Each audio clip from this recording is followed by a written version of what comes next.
Bom dia, pessoal. Bom dia, boa tarde, boa noite, boa madrugada, né? Dependendo da hora que você estiver vendo o vídeo, eu não sei que horas que você vai estar efetivamente aqui assistindo esse vídeo, né? Então, bom dia, boa tarde, boa madrugada, boa noite, né?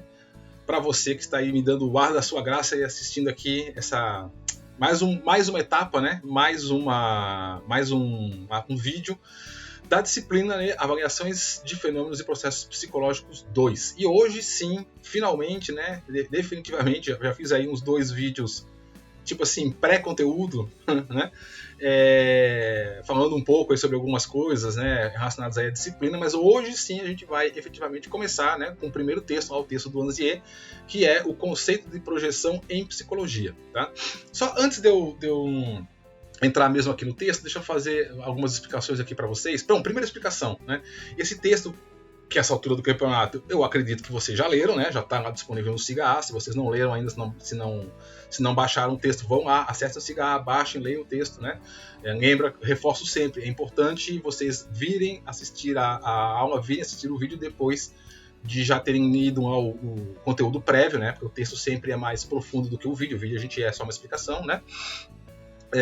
Mas assim, se vocês viram lá naquele texto, ele é dividido em subitens, né? E tem vários subitens. Então esse texto ele facilita muito para que eu quebre, né, o texto e fale só de cada subitem de cada vez. Então eu acredito que dessa vez aqui eu vou conseguir fazer aquilo que eu sempre estou tentando desde que eu comecei a gravar vídeos aqui para o YouTube, né? Aqui para fazer esse modelo de aula aqui pela internet, que é fazer vídeos mais curtos, né? Gente, tô quase espirrando.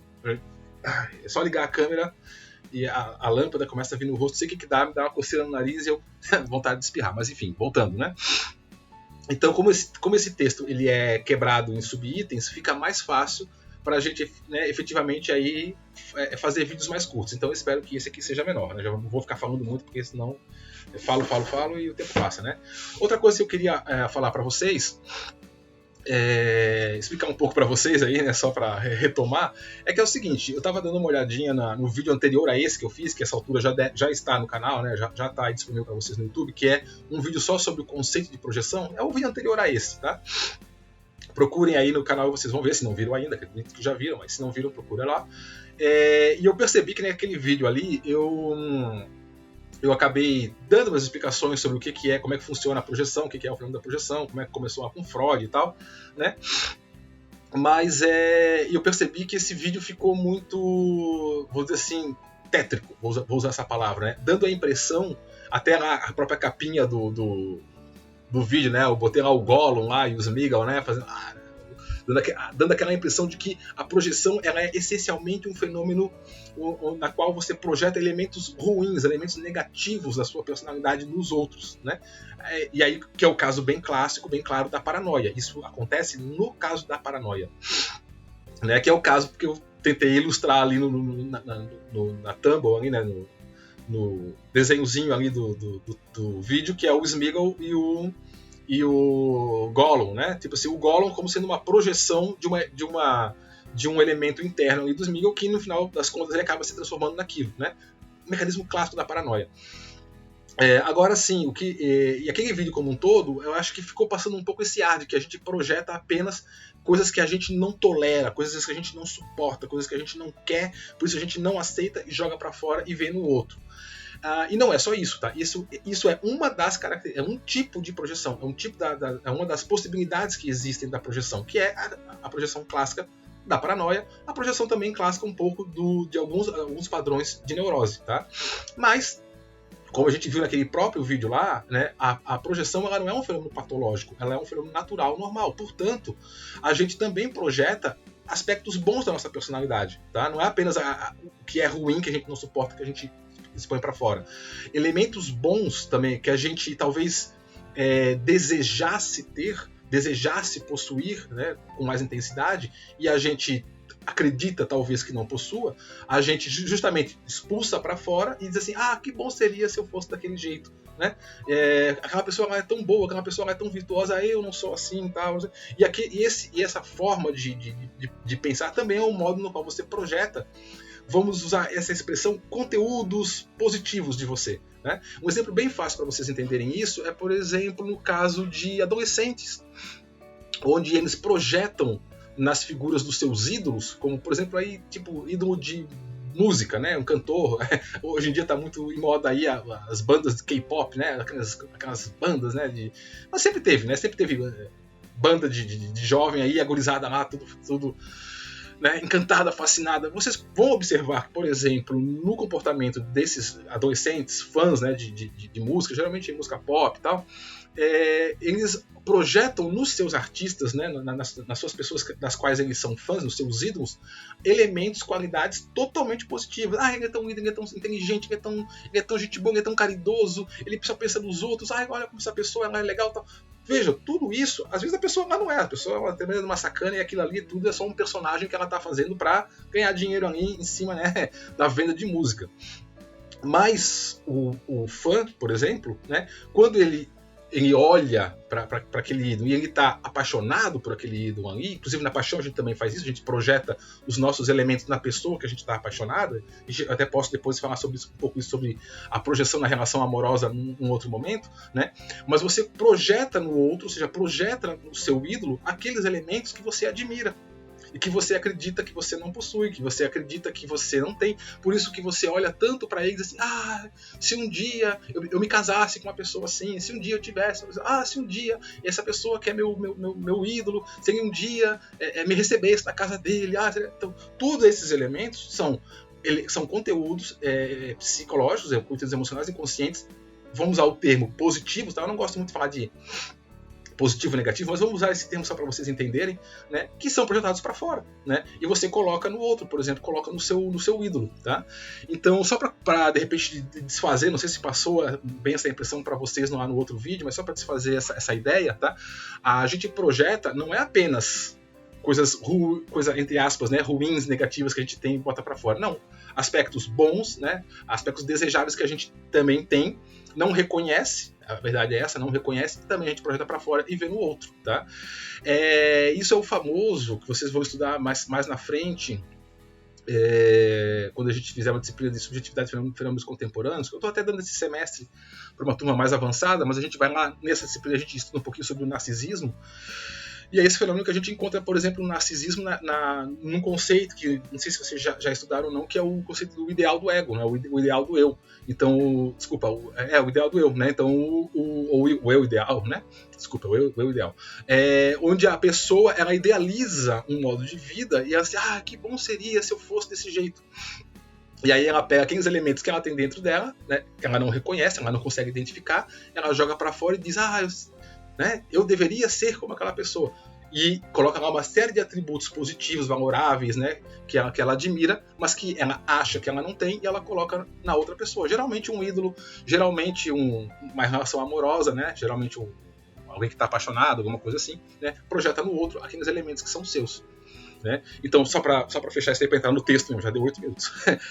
A projeção não é um fenômeno que você projeta apenas conteúdos negativos, tá? Você também projeta conteúdos positivos e às vezes conteúdos que você desejaria efetivamente que se estruturassem ali na sua personalidade. Tá? A gente vai ver isso ao longo da disciplina. Tá? Existem vários tipos de conteúdos que são projetados. Tá? E, de novo, dependendo de cada estrutura de cada um tipo específico de projeção que é realizada. Tá? Mas eu só queria marcar isso para que vocês não ficassem com a impressão de que, de repente, a projeção, a gente só projeta coisas ruins, né? Não é verdade, não é isso, tá? Se aquele vídeo passou essa impressão, desculpa, tá? Não é esse o ponto. Então, feitas essa correção, essa advertência, né? Por fim, só mais uma coisa que eu ia dizer. Gente, vem cá. Qual é o problema de vocês, né? Por que vocês não se inscrevem no canal? Se inscreve no canal, pô. Eu tô aqui fazendo um vídeo, gravando um monte de coisa e vocês não se inscrevem na porcaria do canal. Eu vou começar a fazer que nem youtuber agora. Eu vou começar. Clica no canal, como é que é? Clica no gostei, aperta o sininho, né? Dá like, comenta. Né? Comenta se vocês têm que comentar, né? Que vocês têm que fazer a presença. Mas se inscreve, dá like, né? Ajuda a divulgar um pouco esse conteúdo, até mesmo para pessoas que são de outras universidades. Eu tenho recebido, curiosamente, mensagens de alunos de psicologia de outras universidades que estão assistindo essas aulas também. Então, é útil para eles também, né? Então, se isso começar a se expandir, se isso começar a ser divulgado, se o YouTube começa a reconhecer isso, começa a crescer, pode ser útil para essas pessoas também, né? Que estão, de repente, fazendo aula em outro lugar, em outra cidade, em outra universidade, que tem acesso, tá? Então, lembrando a promessa que eu fiz, não sei se foi para a turma de vocês ou foi para outra, se esse canal aqui chegar a 1 milhão de inscritos até o final do ano, eu pinto meu cabelo de roxo igual o Felipe Neto, tá? Mas é 1 milhão, tá? 1 milhão de inscritos até o final desse ano. Se não der 1 milhão de inscritos, eu não pinto. Mas se chegar até um final... eles pediram que eu pintasse de roxo com um platinado, o símbolo da psicologia em platinado. Eu faço. Mas tem que ser 1 milhão de inscritos, senão não rola. Bom, vamos lá. Deixa de palhaçada e vamos para a disciplina, né? Bom, então vamos lá. Como a gente já estava falando, né? Então agora a gente vai começar a conversar um pouco sobre esse texto, que é o conceito de projeção em psicologia, que é do Anzier, que é um dos grandes nomes aí, né, na área dos testes, dos métodos projetivos, tá? Então o que o Anzier começa falando lá no texto dele? Esse vídeo que a gente vai fazer hoje agora é simplesmente uma apresentação, um pequeno histórico de como é que começa essa atividade não é bem a palavra, esse ramo, né, que a gente costuma chamar de métodos projetivos ou técnicas projetivas, né? Então ele começa lá pelo histórico, que vai dizer assim, bom, a expressão métodos projetivos, tá? Essa é a expressão mais correta, tá? A gente vai ver um pouquinho mais aí na frente, melhor do que testes projetivos, a melhor expressão, deixa eu até marcar aqui com a caneta, opa, não é isso aqui não, marcar com a caneta, a melhor expressão quando a gente se refere a essas técnicas que a gente vai utilizar são métodos projetivos, tá? Depois vocês vão ver por quê. Eu inclusive prefiro usar métodos do que testes. Às vezes sai testes porque a gente, né, comumente tal, mas métodos é melhor, tá? Então a expressão métodos projetivos foi inventada por L.F. Frank, é esse senhor aqui, tá? Em 1939, quando ele publicou um artigo intitulado Os Métodos Projetivos para o Estudo da Personalidade, né? Ai, meu Deus, a coriza tá fogo. Então, quando que nasce essa expressão métodos projetivos? Nasce em 1939, quando Frank escreve um artigo onde ele vai dizer os métodos projetivos para o estudo da personalidade humana, tá? Frank inventou essa expressão para explicar o parentesco entre 3 provas, tá? Veja aqui, coloca provas psicológicas, mas não são provas, são métodos, né? São métodos de investigação, tá? Que métodos eram esses? Era o teste de associação de palavras do Jung, o teste de manchas de Rorschach e o teste de invenção de histórias, também conhecido como TAT, tá? De Murray, tá? Para Frank, tais técnicas formam um protótipo de uma investigação holística, ou seja, uma investigação global da personalidade, ou seja, né, aborda-se a personalidade como uma estrutura em evolução cujos elementos constitutivos se encontram em interação. Olha só que interessante. O que o Murray fez, né, ao cunhar essa expressão métodos projetivos, ele não tirou isso do nada, né? Já existia o teste do Jung, o teste de associação de palavras, já existia o teste de manchas do Rorschach, já existia o teste de invenção de histórias do Murray, o TAT, né? TAT significa teste de percepção temática, né? Por isso que é TAT.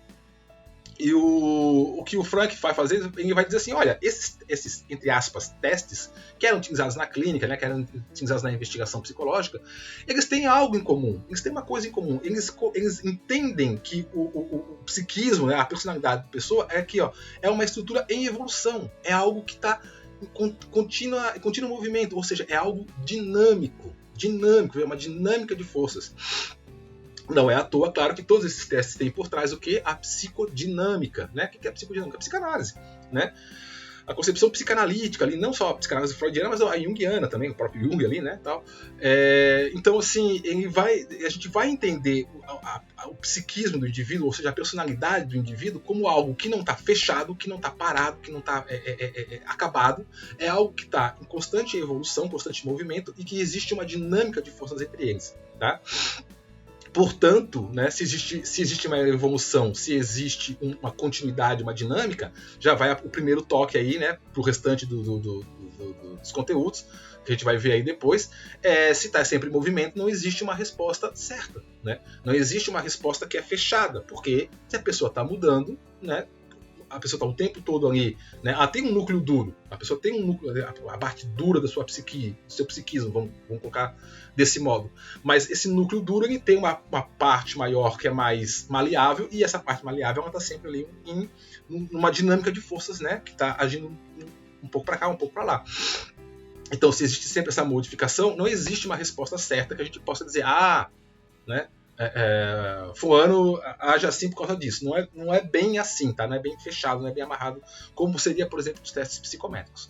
Só para vocês também entenderem um pouco melhor, o que são esses 3 testes aqui? O teste de associação de palavras do Jung era um teste que o Jung fazia, que ele utilizava na clínica, que era assim, ele apresentava para a pessoa uma palavra e a pessoa tinha que responder a primeira coisa que viesse na mente, né? Então, por exemplo, ele falava assim, cavalo, aí a pessoa respondia felicidade, né? É isso que a gente vê mais ou menos o pessoal em entrevistas aí, aqueles ping-pong, né, de jornalista, né? Tipo, amor, mãe, né? Sei lá, comida, namorada, né? Então, assim, a pessoa, ele falava uma palavra, que, óbvio, né? Eram palavras que já estavam pré-estabelecidas, tem todo um roteiro lá e tal, e as pessoas iam respondendo. E à medida que elas respondiam, né? Ou seja, a primeira coisa que vem à mente quando a pessoa é estimulada por uma palavra tem um significado e aí fazer aquela interpretação. O teste de manchas do Rorschach é parecido, é o mesmo método, só que ao invés de ser uma palavra, uma mancha, era manchas de tinta. Então o que o Rorschach fez? Ele pegou pedaços de papel, colocava em manchas, pingava tintas ali, né, naquele papel, dobrava, fazia uma mancha totalmente aleatória, totalmente ambígua, sem nada, não é um desenho feito, é realmente uma mancha que saía ali desse processo de dobrar a folha ali, né? E mostrava para a pessoa e perguntava o que você está vendo, né? E aí a pessoa, naquela imagem ambígua ali, ela tinha que efetivamente dizer, estou vendo isso, estou vendo aqui um cavalo, estou vendo aqui um cachorro, aqui eu estou vendo uma pessoa comendo milho, né? E aí cada um vai ver alguma coisa ali naquelas manchas e ele anotava e interpretava, né? E o teste de invenção de histórias do teatro do Murray, ela é parecido com esses métodos também, mas ele é o quê? Ele é eram várias pranchas, inclusive outra hora, quando a gente estiver no nosso encontro síncrono, né, porque já conversei com vocês isso essa altura do campeonato, já conversei com vocês sobre isso na disciplina, eu não vou passar tudo que a gente vai ver na disciplina aqui no YouTube, porque muitas dessas coisas, boa parte do conteúdo da nossa disciplina é privativo do psicólogo, né? Não pode ser vir de conhecimento público, então eu não vou mostrar nada aqui, tá? Na internet não vai ter nada. Na internet a única coisa que eu vou colocar é o que é público, o que é geral, o que as pessoas podem saber, porque qualquer um pode ver esse vídeo, né? Então aqui vai ser mais um geralzão. Partes específicas mesmo, né? Mostrar um teste, alguma coisa assim, é só lá privado depois, tá? Entre a gente. Se você que está assistindo esse vídeo não é meu aluno, não está fazendo essa minha disciplina, desculpa, infelizmente, né, essa é uma realidade que se impõe aqui, dada a natureza dessa disciplina, desse conteúdo, né? A avaliação psicológica é uma atividade privativa do psicólogo, então, portanto, eu não posso vir aqui, né, no YouTube, na internet, e mostrar um teste, mostrar como é que se aplica um teste, como é que se corrige um teste, as características do teste. Isso não vai acontecer, eu não posso fazer isso, né? Isso a gente vai fazer só privadamente ali depois com a turma, né? Com vocês aí da turma que eu estou dando aula agora, nos nossos encontros síncronos, né? Quando a gente fizer os nossos encontros síncronos. Então, lá eu vou mostrar para vocês uma prancha do TAT. Eu tenho TAT em casa, eu até vou procurar, depois eu mostro para vocês. Então, são várias pranchas, né? E ao invés do Rorschach, do que era no Rorschach, que eram manchas ambíguas, sem nada, era só uma mancha, uma tinta, né? Um papel dobrado com um borrão de tinta ali, tá? No TAT não, no TAT tem um desenho, né? Tem, sei lá, uma pessoa deitada na cama, né? E aí você apresenta aquele cartão ali de uma pessoa deitada na cama e a pessoa tem que contar uma história a partir daquilo, né? Ou seja, a partir do momento que a pessoa olha aquela cena, ela é estimulada por alguma coisa, ela começa a contar uma história, ela está também colocando ali elementos do seu inconsciente, né, para fora na forma aí de uma história. Aí a pessoa tem que inventar uma história, né? Que é o teste de invenção de histórias. Tá? Então, basicamente, voltando aqui, né, para o texto, né? Basicamente, então, a expressão, né, métodos projetivos, ela vai surgir em 39, né, quando o Murray vai perceber isso, que esses testes que estavam sendo aplicados, né, de modo isolados, pelo Jung, pelo Rorschach, pelo Murray, em contextos diferentes, o Frank vai olhar, não, peraí, esses testes, eles têm uma coisa em comum, né? Eles falam de alguma coisa que é um método de você investigar a personalidade da pessoa por meio de um fenômeno da projeção. Então, são métodos projetivos, né? Bom, deixa eu tomar um golinho d'água aqui. Então, continuando lá, o Anselm vai dizer, é possível discutir se o termo teste projetivo, né, pode ser aplicado, pois comparando-se aos testes psicométricos, os projetivos não possuem a mesma precisão em sua padronização e escalonagem. Assim, a fidedignidade e a validade são difíceis de serem estimadas. Também é difícil a utilização da palavra teste, pois não existe uma resposta certa a ser esperada. Era aquilo que eu estava falando antes ali para vocês, né? Olha, é um pouco difícil a gente usar.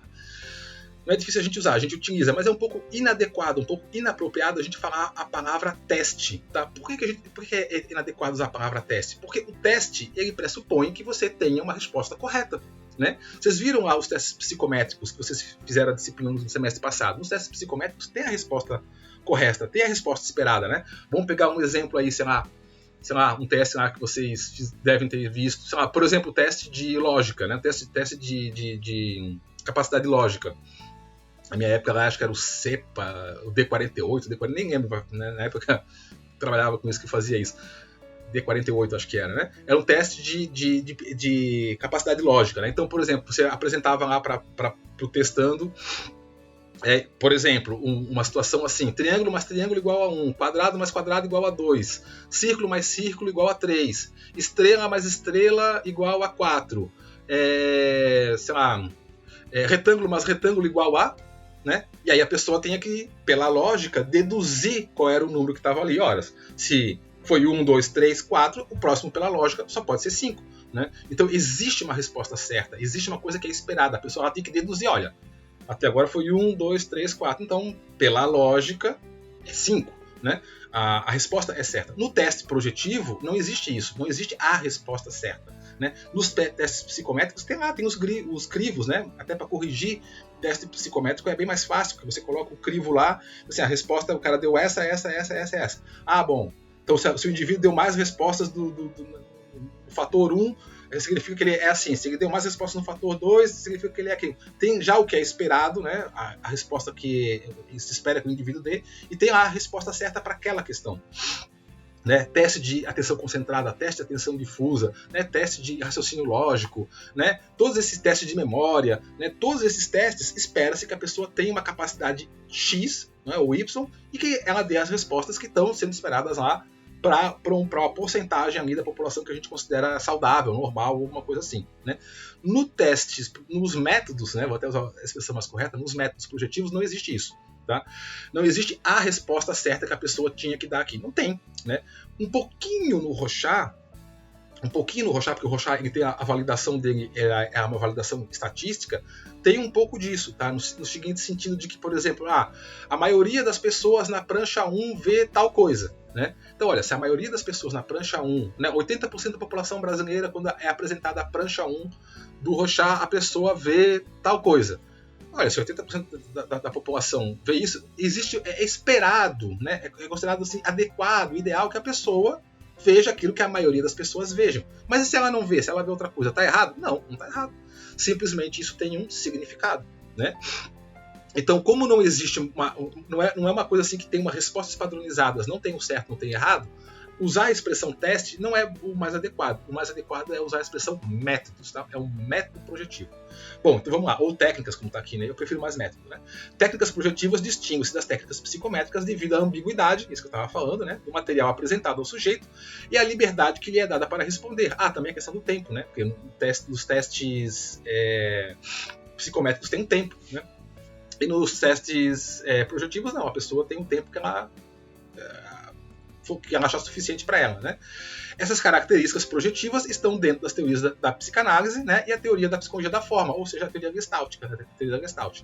Bom, quanto a essa ambiguidade aqui do material, quem fala, é mais ou menos isso aqui, ó, que eu estou mostrando aqui para vocês. Isso aqui é uma figurinha, brincadeirinha, né? Muito usada aqui no pessoal da psicologia da forma, na psicologia da Gestalt, para ver a questão da figura e fundo, né? A figura e fundo que a pessoa joga para trás, joga para frente e ela vê uma coisa ou vê outra. Aqui nesse caso aqui, tem uma ambiguidadezinha? Tem uma ambiguidadezinha, mas não é 100%, porque aqui tem duas imagens, né? Acredito que a essa altura do campeonato vocês já conseguiram ver as duas imagens. Se vocês não conseguiram ainda, significa que vocês têm sérios problemas psicológicos. Não, tô brincando. Procure ajuda, né? Não. Se você não viu as imagens ainda, não tem problema, mas em tese, a essa altura do campeonato, você já deveria ter conseguido enxergar aqui uma moça e um rapaz tocando saxofone. Conseguiram ver? Se vocês não conseguiram ver, ó, a moça está aqui, ó, aqui está um olho dela, aqui está o outro, aqui está o nariz, ó, nariz dela, os lábios, a boca está aqui está o queixo, ó, né? Então aqui se vocês pegar, ó, vou traçar aqui, ó, olha aqui o rosto aqui dela, aqui, ó. Esse aqui é o rosto, né? Aqui pega a parte do cabelo, ela está na sombra, quer dizer, sombreado. Esse aqui é o rosto dela, tá? Então aqui está a moça. Se você jogar ela, né, essa parte branca para frente, a parte preta para trás, ou seja, a figura e o fundo, você vai ver o rosto da moça. Agora, se você fizer o contrário, se você jogar a parte escura para frente e a parte branca para o fundo, você vai ver um homem tocando saxofone. Se você não viu o homem tocando saxofone ainda, ele tá aqui, ó. Isso aqui é o nariz, aqui é o cabelo dele, né? Tipo assim, um topete. O topete, aqui o nariz, aqui seria a boca, né? Aqui o queixo, aqui a boca saindo do saxofone aqui, ó. O saxofone tá aqui, ó. Né? Aqui tá o saxofone, aqui é o corpo dele, aqui é a nuca, ó. A nuca tá aqui, o corpo e aqui as pernas, né? Então se você fizer esse joguinho de jogar um pra frente e outro pra trás, você vai ver ou a moça ou o rapaz tocando saxofone. Isso aqui é um material ambíguo? Não é bem ambíguo, né? Tem uma ambiguidadezinha aqui e tal, mas isso aqui é só para uma ilustração, né? Então, por exemplo, no teste projetivo seria uma coisa parecida com essa. Você daria uma imagem para a pessoa e dizer, o que você está vendo? E a pessoa vai dizer, estou vendo uma moça, né? Ou diria, estou vendo um cara tocando saxofone, né? Algumas pessoas brincam aí na internet, você já deve ter visto isso, que é mais ou menos assim, se você viu a moça primeiro, significa que você é isso, isso, isso. Se você viu o saxofonista, significa que você é aquilo, aquilo, aquilo. Isso é piada, tá? Não é muito sério isso, não. Não acredito muito nessas coisas, tá, de internet. Isso aqui, por exemplo, não é um teste psicológico, isso aqui é só uma imagenzinha bobinha que eu peguei aí da internet só para ilustrar essa questão da figura e fundo, que é um conceito, sim, o conceito de figura e fundo é um conceito importante utilizado lá na teoria da psicologia da forma, na psicologia da Gestalt, tá? Mas é só para ilustrar. Agora, então, se vocês querem ver uma coisa mais ou menos parecida mesmo, o que é uma figura ambígua, né? Que é utilizada, por exemplo, num teste projetivo, vou apresentar aqui para vocês uma imagem que é semelhante às utilizadas no teste do Rorschach, mas não é uma imagem do Rorschach, tá? Então, preste atenção na imagem e, infelizmente, não vou dizer me digam o que vocês estão vendo, porque eu não tenho como ouvir vocês aqui, mas observem e vejam, tentem identificar, ver com vocês mesmos o que vocês estão vendo nessa imagem. Conseguiram ver já? Viram o Coringa? Coringa do Batman, né? Se você não viu o Coringa, aí sim, você tem problemas. Você tem um passo na psicopatia. Procure um profissional o mais rápido possível. Tô de sacanagem, tô zoando, né? Tô brincando. Mas isso aqui Agora, se você realmente não viu o Batman e o Coringa, vá num oculista, né? Ou então procure um psicólogo. Porque isso aqui também é outra que é uma brincadeira, tá? Isso aqui é uma brincadeira. Isso aqui não é sério, não é de verdade, não é uma imagem do Rorschach, mas ela é baseada nos testes do Rorschach, tá? Então, acredito que essa altura do campeonato vocês já devem ter conseguido ver o Batman, né? E o Coringa. Onde é que tá o Batman? O Batman tá aqui no meio, ó. Se você não viu ainda, ó, tá aqui a cabeça do Batman, né? Aqui o corpo dele, ó. Né, o corpo do Batman tá aqui, e a gente até poderia dizer aqui, por exemplo, poderia dizer que é um morcego, né? Tem um morcego aqui, ó, as asas do morcego aqui, ó, né? E aqui a cabecinha do morcego, né? E o Coringa, ele estaria aqui na imagem como um todo, ó, né? Como aqui seria, por exemplo, o nariz, ó, essa região aqui do nariz do Coringa, né? Aqui a boca, os lábios, né? Aqui o queixo, né? Aqui o lado do rosto, né? Os olhos eu não consigo ver os olhos. Será que eu tenho traços psicóticos? Eu não estou conseguindo ver os olhos do Coringa. Bom, sei lá, né? Mas veja, isso aqui é só um exemplo, tá? De como que seria uma imagem ambígua. Aqui, claro, obviamente, não está ambíguo. Ela foi feita já de propósito para você olhar e enxergar o Batman ou olhar e enxergar o Coringa, né? Mas seria uma coisa parecida com essa. E aí, quando você apresenta isso para a pessoa, que é uma coisa né, ambígua, sem forma nenhuma, só uma mancha de tinta dobrada ali, a pessoa vai falar pra você e vai dizer, olha, eu tô vendo um morcego, né? Aí você vai dizer, onde você tá vendo um morcego? Ela vai dizer, tô vendo um morcego aqui, ó, aqui tá a cabeça do morcego, aqui tem uma asa, aqui tem outra asa, aí você anota, tá, então aqui tem um morcego, né? Aí ela vai dizer assim, eu tô vendo o Coringa, né? Então, onde você tá vendo o Coringa? Aqui no todo, né? Então na figura como um todo você tá vendo um Coringa, né? Então veja, a pessoa ela pode responder vendo, né, tem uma imagem na figura como um todo ou em partezinhas da figura, né? Ela vai dizer, aqui eu tô vendo, sei lá, deixa eu ver, aqui, ó, tô vendo um cachorro bebendo água, né? Aí você vai dizer assim, um cachorro bebendo água? Onde você tá vendo um cachorro bebendo água? Aí você tá aqui, ó, aqui tá a cabeça do cachorro, aqui tá o corpo do cachorro, aqui tá uma pata, aqui tá outra pata, ele tá com a focinha abaixada assim, ele tá tomando água aqui numa poça. Aí você vai olhar e vai dizer assim, tá bom, tem um cachorro bebendo água. Aí você anota aí, cachorro bebendo água. Foi aonde? Foi aqui nessa região, tal, beleza.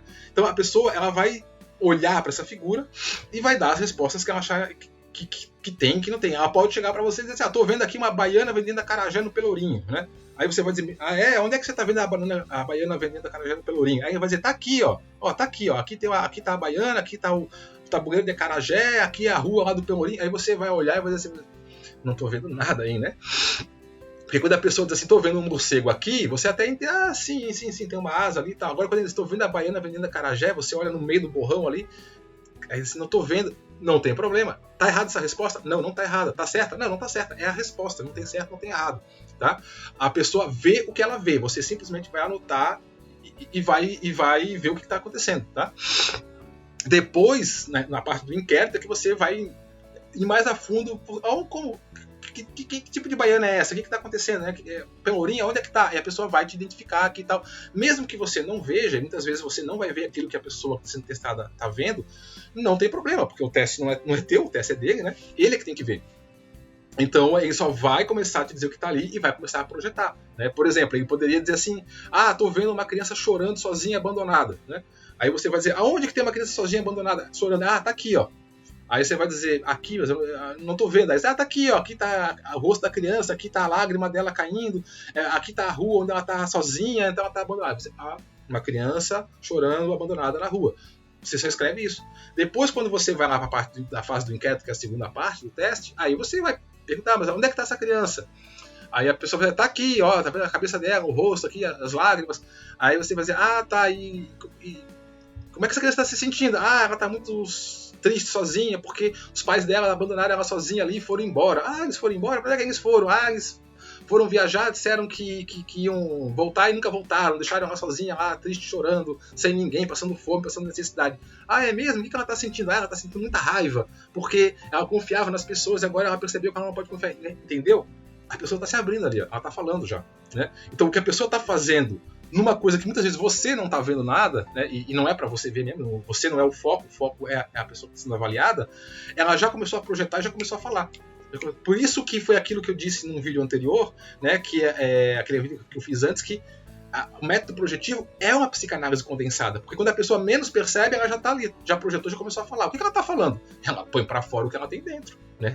Ninguém consegue botar para fora o que não tem dentro. Então, se está saindo, é porque estava ali dentro incomodando ou fazendo alguma coisa e agora achou um meio, né, para se expressar e a coisa vai, tá? Então, de novo, gente, já deu meia hora. Eu achei que ia ser 20 minutos. Então, isso aqui é só um exemplo, tá, de como é que seria essa ambiguidade aí do material que vai ser passado para o cliente. Quando a gente tiver nosso encontro 5 no mesmo, aí eu passo para vocês, eu mostro para vocês, né, alguns testes mesmo e quais são as imagens, tudo que a gente trabalha, que a gente apresenta. Bom, vamos lá. Então, continuando esse aspecto aí da ambiguidade, né? Apresentar ao testando um material ambíguo de forma livre e ao mesmo tempo sistemática, a possibilidade de explorar os processos, ou seja, dinâmicas da personalidade. Apresentar ao testando um material ambíguo de forma livre e ao mesmo tempo sistemática possibilita explorar os processos dinâmicos da sua personalidade. Era o que eu estava fazendo ali agora, naquele exemplo, né? A criança está chorando por quê? E aí, pronto, a gente já está explorando os elementos ali da dinâmica da personalidade da pessoa que está sendo avaliada. Né?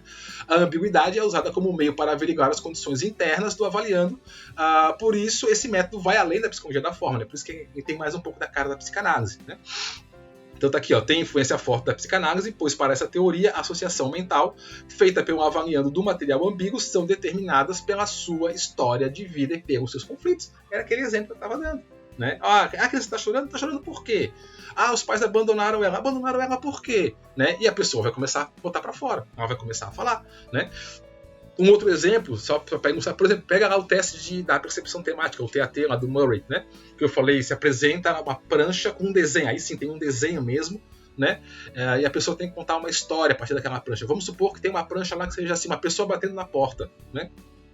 Aí você apresenta aquela imagem de uma pessoa batendo na porta e diz assim, me conta uma história sobre isso. Aí a pessoa vai olhar para aquilo ali e vai dizer assim, esse daí é um cobrador que está vindo cobrar uma conta de uma pessoa que não paga as contas que ela deve. Então ela está sempre devendo dinheiro, está sempre inadimplente, e aí a pessoa está vindo cobrar a conta dela, ela está fugindo dele. Né? Ela pode contar essa história.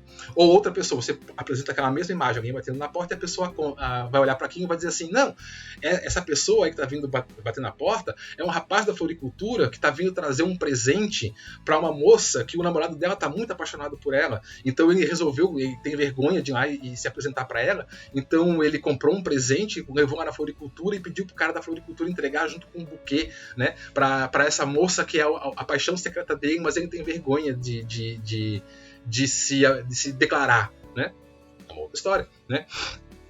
Você pode apresentar a mesma imagem, né? Alguém batendo na porta com uma outra pessoa e a pessoa vai dizer: isso aí, o cara tá batendo na porta porque ele é um vizinho, né, que tá indo reclamar porque o outro aí que mora dentro da casa tá com um som alto e ele vive com um som alto, vive incomodando ele. Então é uma pessoa que atrapalha muito, ninguém na vizinhança gosta dele. Então ele tá indo lá agora, né, pra tirar satisfação, pra dizer pro cara baixar o som do rádio lá, da música que ele tá ouvindo porque tá incomodando os vizinhos.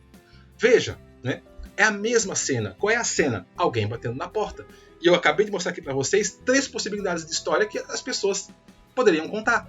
Por que um vai falar de alguém que está sendo perseguido porque tem dívidas, outro vai falar de uma história de amor que está apaixonado e não tem coragem de se declarar, e outro vai falar de que não suporta o vizinho dele, né, que vive com som alto? Porque as pessoas vão falar da sua história de vida. As pessoas vão relatar os seus conflitos internos.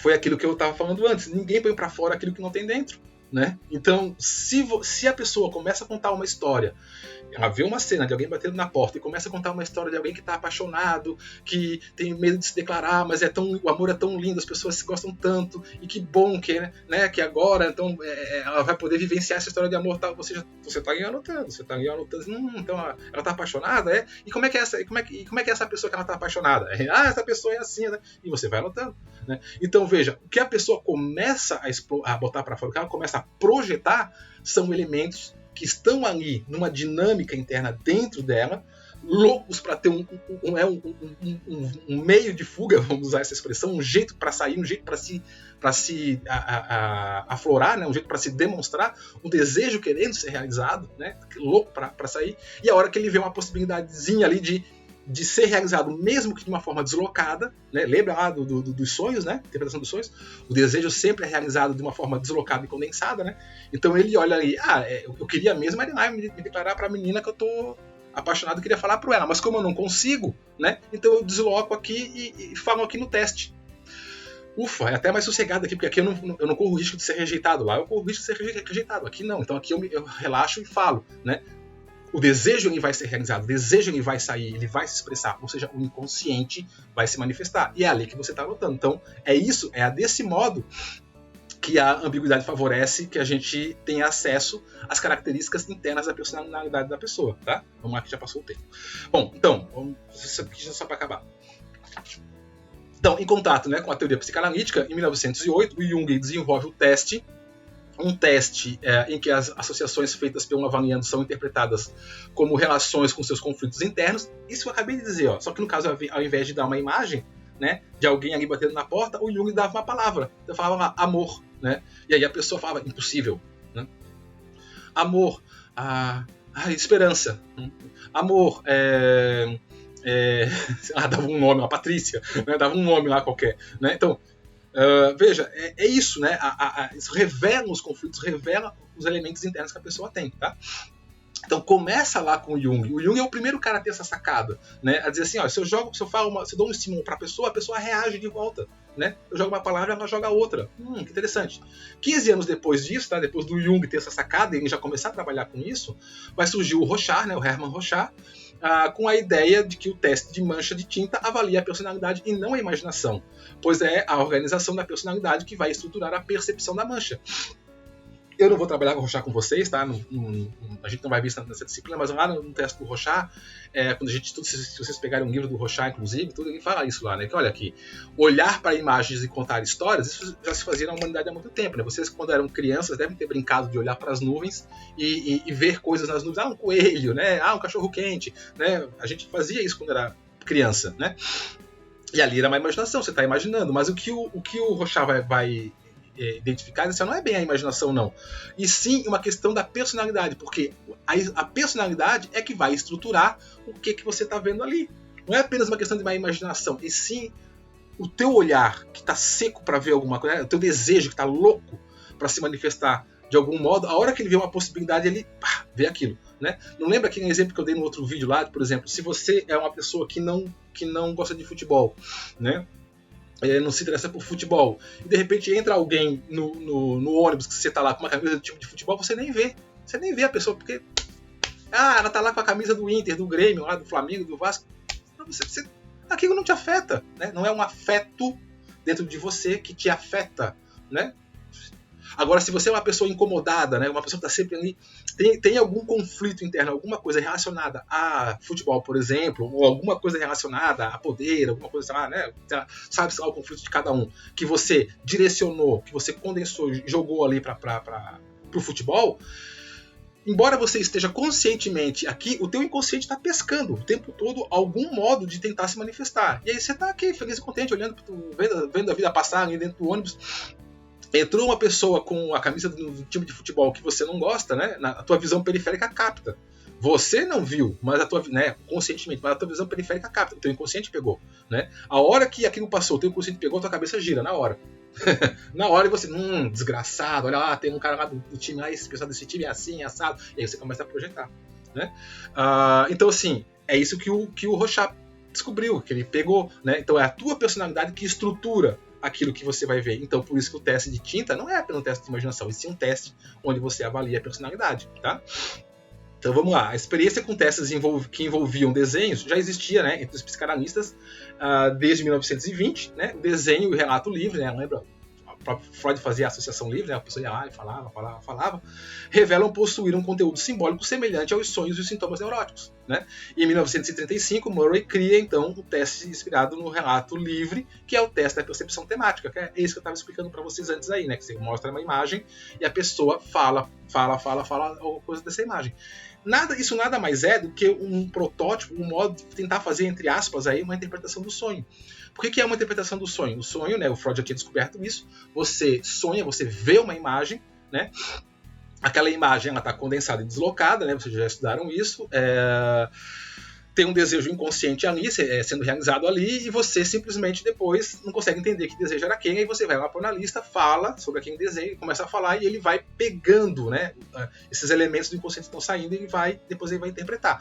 O que o Murray vai fazer é a mesma coisa, só que em vez de ser uma imagem criada por você mesmo, no seu inconsciente, no seu sonho, é uma imagem que ele vai dar aí já padronizada, tal, né, para forçar essa saída. Mas a lógica é a mesma, né? Você mostrar uma imagem qualquer, uma historinha qualquer e pedir para a pessoa falar sobre aquilo, é a mesma coisa que acontece, por exemplo, num consultório psicanalítico, quando alguém está interpretando um sonho, está falando um sonho para ser interpretado depois por um analista, né? E aí, então, por fim, né, os testes projetivos que envolvem desenhos são mais recentes, né? Em 1949, Koch publica o teste da árvore, que impedia para a pessoa desenhar uma árvore. Não vou falar muito sobre isso agora, porque até se eu falar, vou começar a falar sobre coisas que eu não posso dizer aqui na internet, né? E McCover publica o teste do desenho de uma pessoa, tá? Mais à frente, esses dois testes vão ser juntados, e aí vai ser criado o que a gente chama hoje de HTP, que é o teste da casa, árvore, pessoa, onde a gente pede para a pessoa desenhar uma casa, uma árvore, uma pessoa, e aí eu não vou falar nada sobre esse teste aqui agora, porque qualquer coisa que é muito simples, vamos dizer assim. Então, qualquer coisa que eu fale aqui já estaria falando do teste. Prefiro não dizer nada, prefiro deixar para falar para vocês depois no nosso encontro síncrono, como é que funciona, o que é a árvore, o que é a pessoa, o que é a casa, né? E como que cada elemento ali pode ser interpretado numa avaliação, tá? Então, gente, de modo geral, tá? Fechando aqui a disciplina, deu 43 minutos, menos do que os outros, né, vídeos, né? Mas de modo geral, então isso aqui é uma introdução, uma apresentação de como que surgiu isso que a gente chama de métodos, né, projetivos, né? Começou lá com o Jung, o Murray e o Rorschach. O Frank foi a pessoa que percebeu isso, deu uma junção e cunhou o termo métodos projetivos, né? E a ideia basicamente desses métodos é expor as pessoas a imagens ou estímulos ambíguos e deixar a pessoa completar, né, ou expressar, botar para fora elementos que ela vê, que ela sente, que ela sei lá, né, percebe sobre aquelas imagens, aqueles desenhos, aquelas palavras ou o que seja, né, e ali, a hora que ela está fazendo isso, pela própria dinâmica, pelas próprias características da personalidade dela, ela vai fazer isso de uma forma estruturada, e aí o analista ou o psicólogo, ele vai interpretar essa fala aí que a pessoa fez dentro de um universo infinito de possibilidades, né? Lembrando que métodos, testes projetivos, não existe resposta certa nem errada. Portanto, a pessoa falou A, ok, mas isso tem um significado. A pessoa falou B, ok também, mas isso tem outro significado, né? Certo, pessoal? Então, dúvidas, né? Anotem aí e a gente se encontra no próximo encontro. Não, nesse caso agora não. A gente se encontra agora no próximo vídeo que eu já vou deixar ele num card. Agora eu já aprendi como botar aqui, né, os cardzinhos, então ele vai ficar, acho que por aqui, em algum lugar, ou então aqui embaixo, não sei aonde, mas vai aparecer aqui na tela já o link para o próximo vídeo, tá? Assistam lá e a gente se vê então depois no próximo vídeo. Um abraço para todo mundo e tchau!